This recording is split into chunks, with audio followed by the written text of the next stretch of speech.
Hello, I'm Jim Cuno, president of the J. Paul Getty Trust.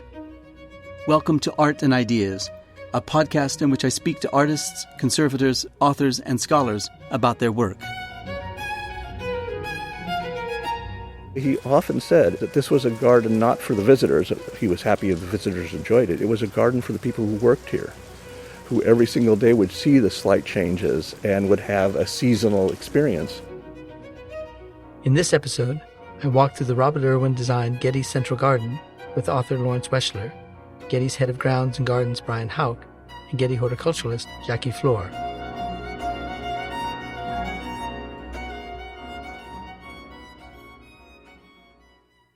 The Getty Central Garden opened in 1997. It was designed by the artist Robert Irwin and is today overseen by Getty's head of grounds and gardens Brian Houck and Getty horticulturalist Jackie Floor. The garden is officially a work of art, accessioned by the Getty Museum as part of its collection.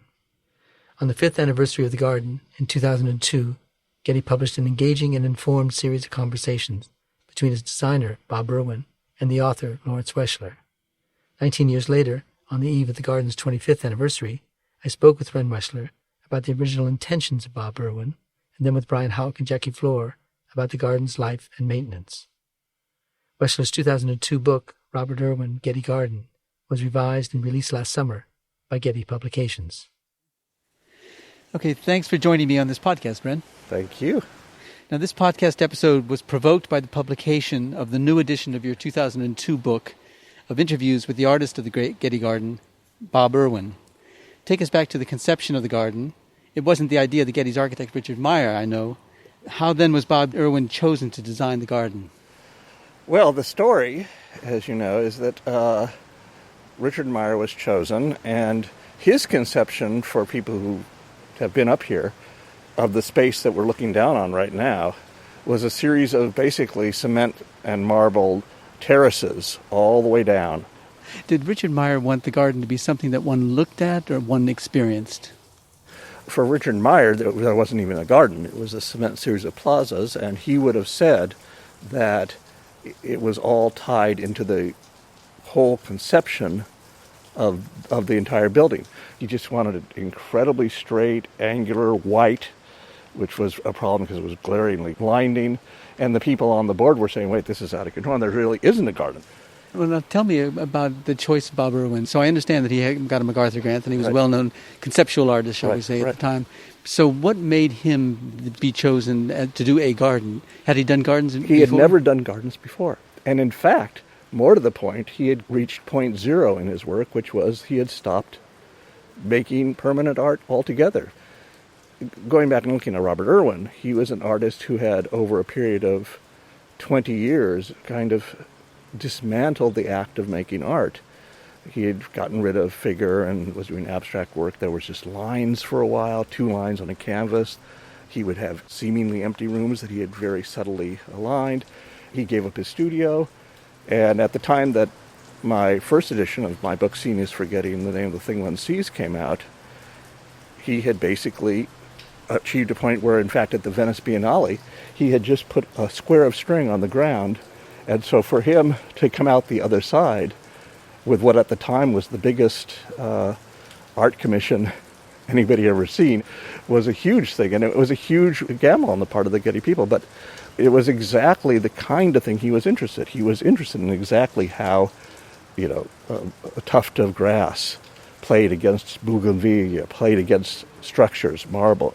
I remember around that time, to give you some idea of what it was like, because it was a years-long project, he picked me up one day when I flew in, and he said, we got to go up and look at a tuft of grass. And we drove for like an hour up past Malibu, and there was one particular kind of wild grass on a slope. And he said he'd been coming and looking at it once a month for the past 12 months because he wanted to see how it played out through the whole year. And conditional in that sense, for example, the site goes through different seasons.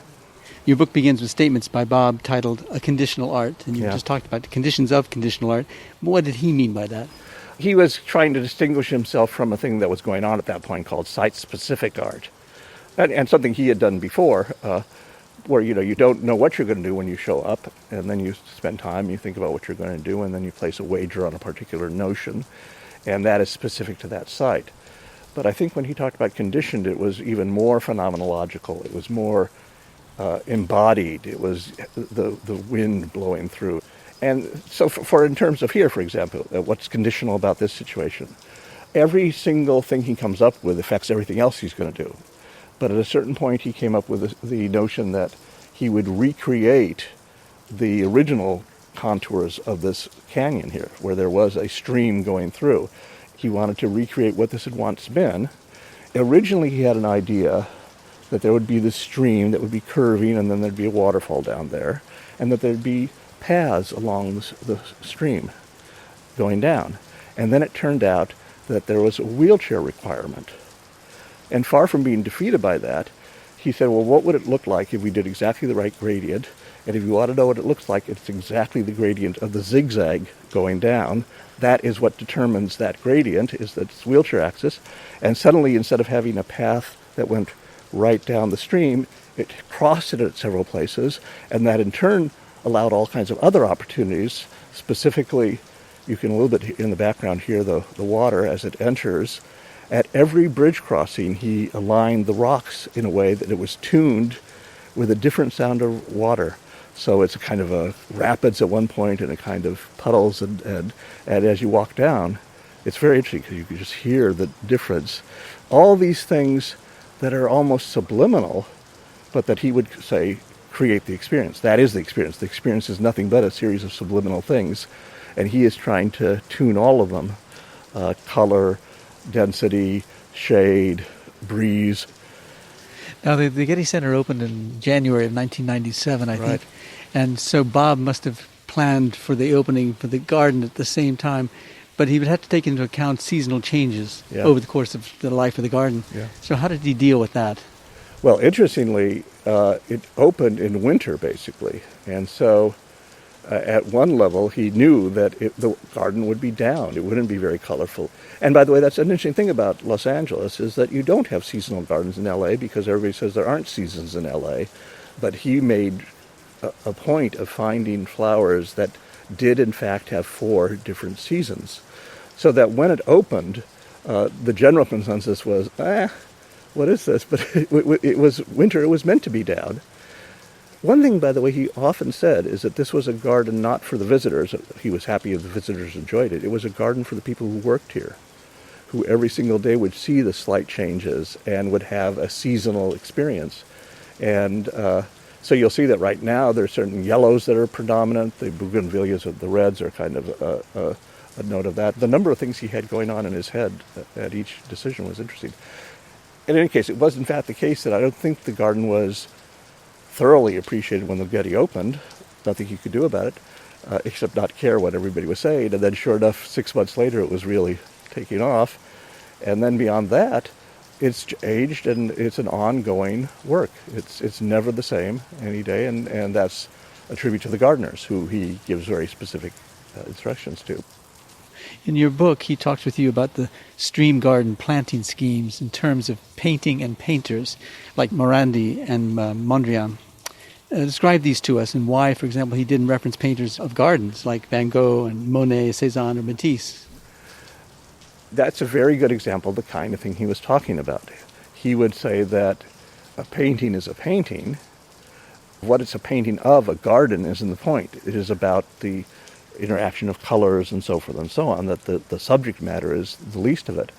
Flip side of it was that he wanted to create what he would call a modernist garden, or even a cubist garden.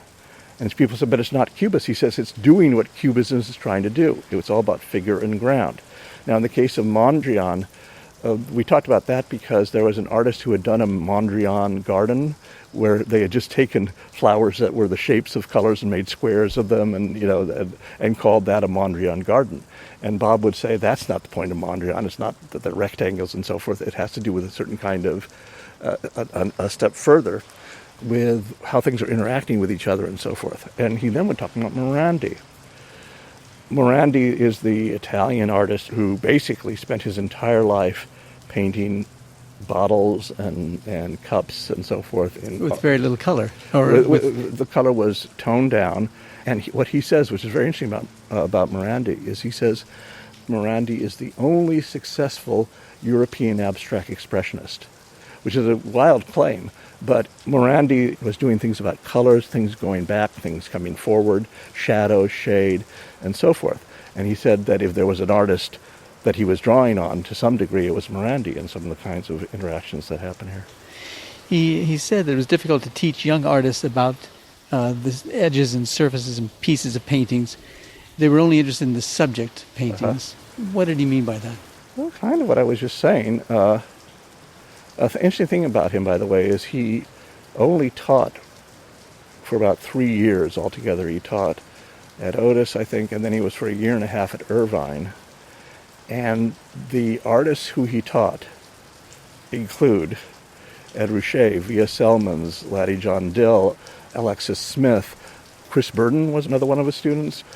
Entirely different kinds of artists. There are about 10 of them, major artists. And what's interesting there, for example, is he wasn't trying to teach them subject matter or to limit them to a particular kind of way, but to a particular kind of way of being in the face of the easel or in the face of the project, which is very much the kind of thing that he's also doing here. Now, he described the garden as the greatest, most complex, and most challenging palette of all. What did he mean by that?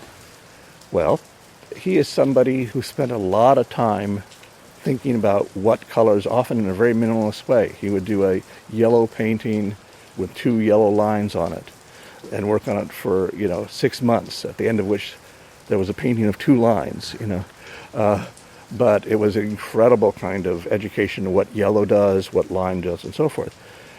Every single one of these, the cactus over there, the bougainvillea and so forth, are so complicated.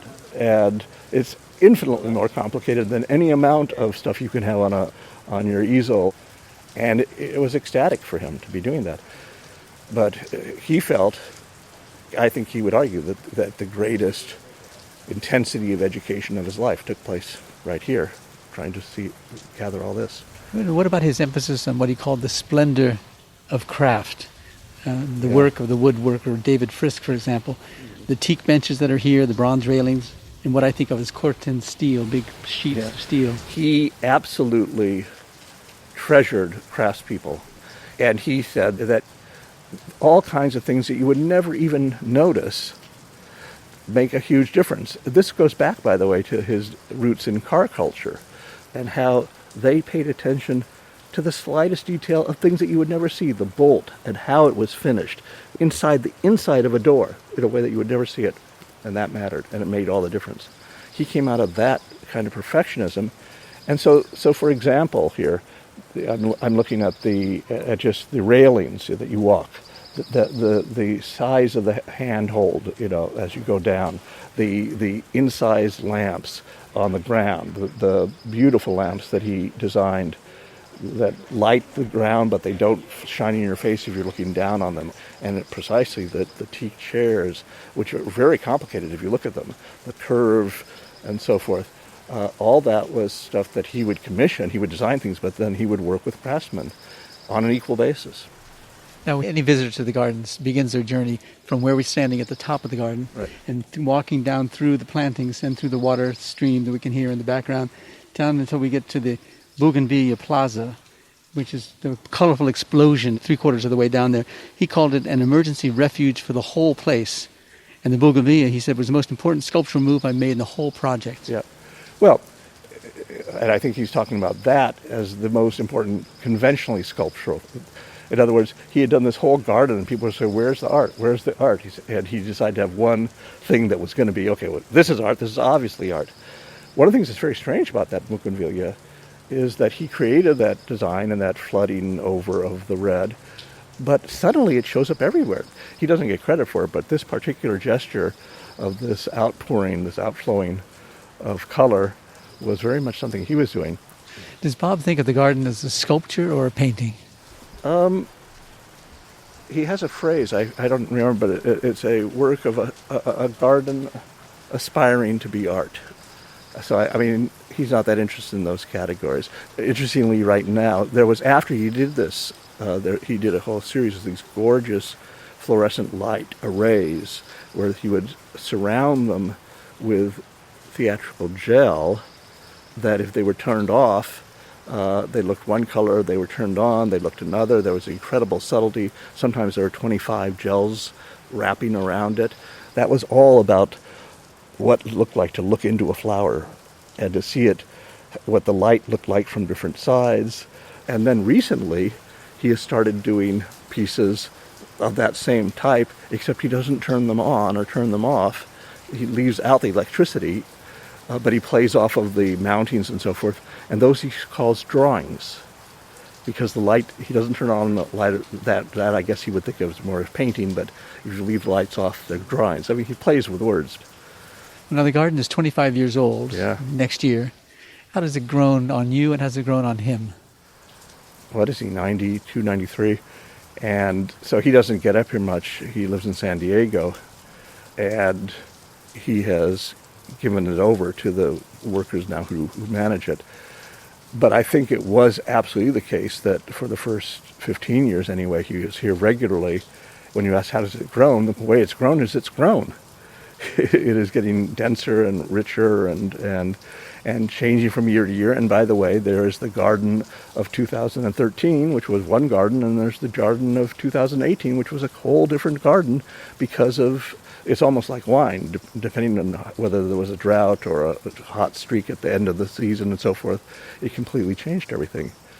But again, the major thing to say about it is that it is living and is changing every single day. So anybody who thinks they've seen the garden because they came once and saw it, they should come another time because it's completely different. And especially the people who work here can just take, and many of them do. You watch them at lunchtime coming down and sitting in the garden. And even if they aren't consciously studying the differences, they are being shaped by them. Well, Ren, it's been a pleasure talking with you about Bob Irwin's Getty Garden. Please tell Bob that we had this conversation. I will. Let him know that the garden is in good hands. Okay. Thank you very much.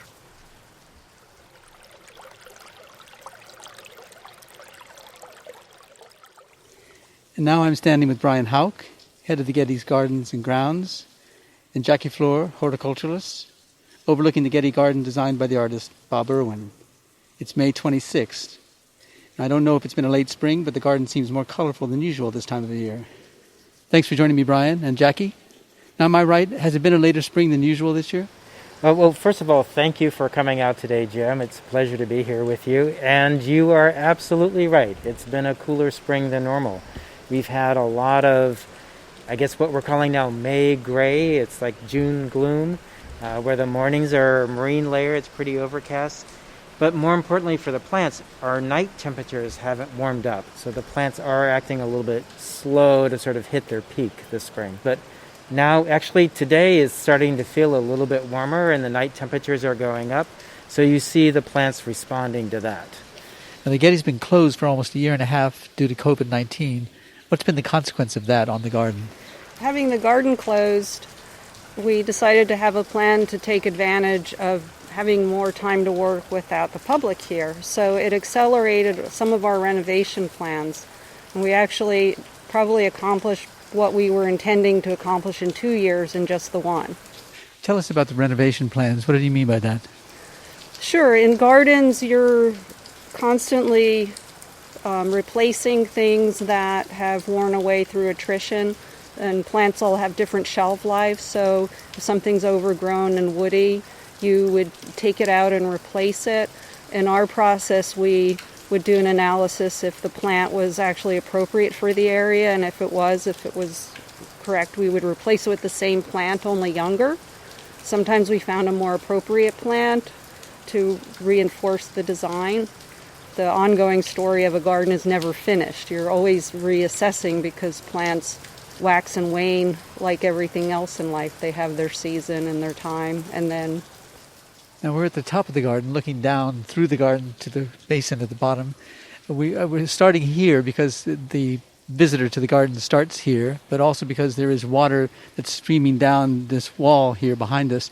And is that the same water that then makes its way down into the stream and the stream through the garden?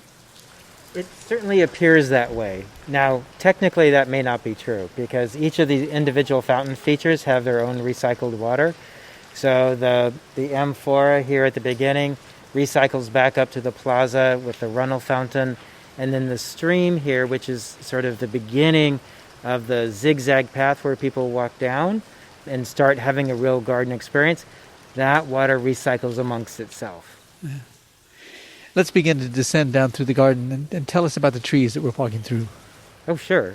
So it's a hybrid of a London plain sycamore. So it's two species put together, and the cultivar is called yarwood. And it was chosen by Robert Irwin after a lot of tree analysis because it's resistant to anthracnose, which is a fungal problem that we have here in Southern California. So it does not show that disease, which normally happens early summer. And what's the fruit of the tree? Well, it looks kind of like a golf ball, but sort of tan in color. But it's not like a liquid amber, which might have the spikes. This one is sort of soft. And when it's mature, it sort of puffs open like a dandelion seed head to spread the seeds around. Do all the plantings that we see get sourced locally, that is, on the west coast of the United States, or are they sourced more broadly than that? Primarily from California. Because of agricultural laws, a lot of nurseries don't ship across state lines. So combined with the fact that we're looking for things that do well in our climate, it's logical that most of the stuff is sourced in California. Oh, how often do you have to change plants out? Regularly, like all the time. Is that because of seasonal change or because of other issues? It's a combination. We're always anticipating seasonality. If you respond to it, you're a little behind the eight ball. And also plants have a certain shelf life where they look good. Lavender's a good example. Perennial lavender looks really nice for 5 to 7 years. Then it starts to look woody, so you're looking at more of a woodiness than that beautiful lavender structure. I could also add that the garden has 3 primary season highlights. So we're coming up to the summer season where Jackie and team will be putting out some dahlias. So they'll be small when they come out, just starting to bloom, and they'll be reaching peak performance sort of August, September. So there's the summer season, there's sort of the fall-winter season, and then there's also the spring season. At the end of those seasons, there's some removals, and then new plantings that prepare for the plants that are accustomed to that time of year. Mm-hmm. Now the listeners to the podcast can hear the water behind us. Let's start walking through the garden itself and down through the zigzag pathway. Tell us about the rocks that we see that we're walking past. Well, the big blue stone that's in the stream is a shirt from up close to the Canadian border in Montana. Robert Irwin worked with the team at the time to specifically place them in the stream where the bridges cross. And there's much conversation about how he tuned the sound of the water going through the boulders to have different sounds for each bridge. So there's 4 or 5 bridges in the garden, and if it's quiet like it is today, you can actually sort of experience the different sounds. And they're surrounded by all kinds of plantings that have the explosion of color. The rocks must have been placed where they were to emphasize the stream itself off against the color of the plantings. But tell us about the plantings. The plantings are, in my personal view, the highlight of the garden. We're in the stream. Robert Irwin divided it into 4 sections. There's color themes and treatments per each section. So where we are now in the first section, you see a lot of gray and chartreuse with accents of orange. All of that is sort of Jackie's work in terms of curating the effort in the garden, making sure the plants sort of match the original design intention. Now, Robert Irwin was very clear that those things could change, but it's, we think, very important to match what was his original design. And you'll notice that there are different height changes in the plantings. You'll also notice that there are different color changes. On each side of a bridge, and we're just now walking through the second bridge, there's more of the rust tones, there's some maroon tones, there's some purple tones, and that palette is different than the first section. How many gardeners does it take to maintain the garden? Quite a few. We have 4 gardeners who are permanently assigned to the central garden, and they do the detail work. But we also have a tree crew that will work on the trees 2 to 3 times a year. We also have different people to handle the cleaning of the stream and the pool, and then another crew that sort of helps out with the mowing. Are there particular talents that a gardener must have for this kind of garden as opposed to the plantings generally or throughout the Getty campus itself? This is very fine gardening. This is high horticulture. So a gardener's ability to observe what the plants are doing, I think, is very key. You know, there's a certain amount of physical stamina that's necessary because you're bending and stooping and digging and pruning sort of all day long. Jackie, did you want to add to that? Because you are actually out in the garden almost every day. Like all gardens, the garden continually reveals itself. So depending on what area you're working at on any given day and any given season, you see a new opportunity to fine-tune. There are architectural features as we go through the garden. We have screens in the bowl garden that, for example, one vine just completely coated, and as pretty as it was an impervious wall that created such a segmented experience of the garden. We looked at ways to maintain the vine material, so there were kind of windows through this wall. We never let a vine completely cover a screen anymore, so the air and the light can get through and the plants are healthier, and then people that are walking by that get a glimpse of the next room they're moving into. So it kind of sets the stage, it heightens the experience. So that's just one example as we look at the garden for ways to continually evolve it. What about the sounds as you walk along the gardens? The sounds of your feet on the stones and on the wood? Well, that's part of the experience that I really like. Here we come up to another bridge, so we'll have another chance to hear how the sound is different, as per Robert Irwin, with the water going through. But the bridges themselves are wood, so it does tell you with the feel of your feet and the sound it makes that you are in a different spot. And my understanding of Robert Irwin is that he's giving us a sense of place in each of these locations and asking us to observe different things as we go along. Now, I've worked at the Getty for 10 years, and I like to point out that I've never seen a squirrel at the Getty. What kind of animals are there up here at the gardens? We do have squirrels. But yes, we do have, in terms of animals, insects, you'll see a lot of bees and butterflies. We do have occasional visitors that we don't like, so we'll have maybe a rabbit or a deer that we have to shoo away. We will also have birds come through.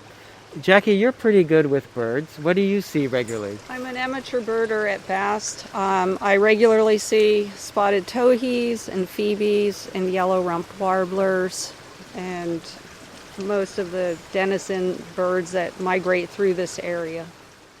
One thing that you don't anticipate, I think, while entering the garden, but you certainly experience while you're walking through the garden, is the change in temperature from when you're going into the shade, out of the shade, and it can be quite impressive.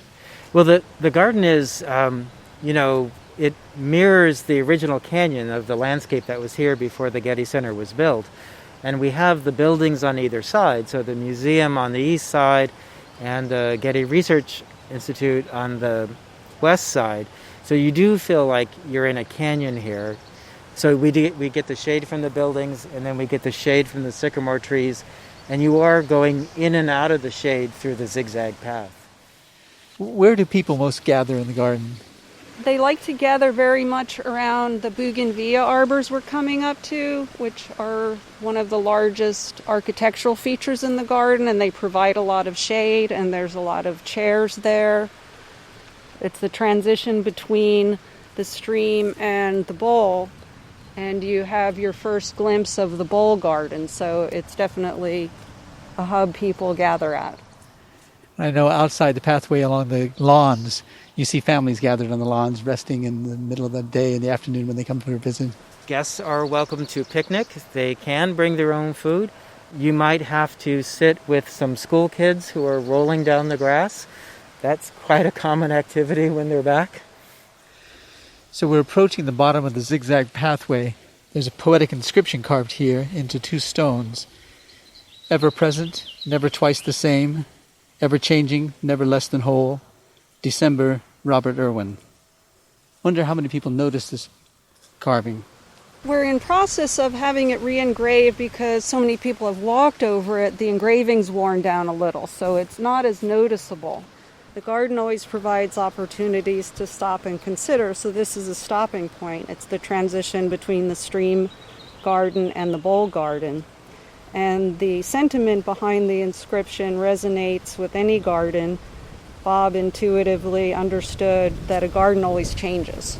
So if I come one day and I prune one shrub or change out one plant, I've supported his conceit about the garden, and gardens are always evolving. So I think this is very meaningful and resonates. And it's oriented toward the visitor who would be approaching it from above and be at the point in which you just get to the bougainvillea, and then you can turn and return up the pathway back to the Getty Center. Yes, the path spills you out into this plaza. It is kind of a threshold. It's like the foyer to the rest of the garden. Now the bowl has hedge in it, in a certain pattern that reinforces the circular motion of the bowl itself. There's been times a year in which they've been a riot of color. Right now they're green. Right. We just got through with spring, so these were blooming red. There are 3 circles, and Jackie sort of describes them as if you imagine the Olympic rings, but you take away the 2 on the ends, you're left with the 3 Olympic rings in the center, but with an additional rings in between all of them, maybe like ripples in a pond. These are azaleas. We have 2 varieties of red azaleas here right now, Redbird and Hino Crimson, and they have been changed out a number of times in the past because these planters sit within the pond. So, that's not a normal habitat for azaleas. So occasionally we do have to do some replacements. Thank you, Jackie. Thank you, Brian. Always a pleasure. Thank you, Jim. It's good to be here today with you. Let's capture some of the sounds of walking out of the garden.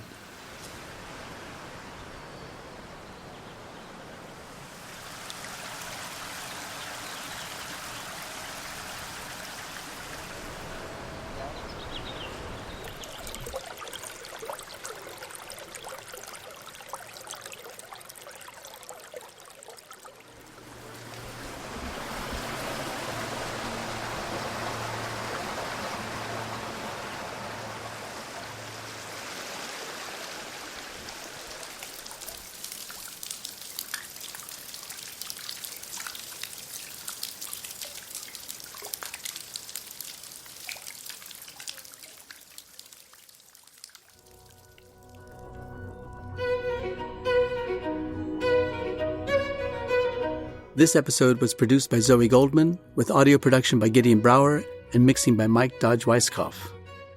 Our theme music comes from the Dharma at Big Sur, composed by John Adams for the opening of the Walt Disney Concert Hall in Los Angeles in 2003. It is licensed with permission from Hendon Music. Look for new episodes of Arts and Ideas every other Wednesday. Subscribe on Apple Podcasts, Spotify, and other podcast platforms. For photos, transcripts, and more resources, visit getty.edu/podcasts, or if you have a question or an idea for an upcoming episode, write to us at podcasts@getty.edu. Thanks for listening.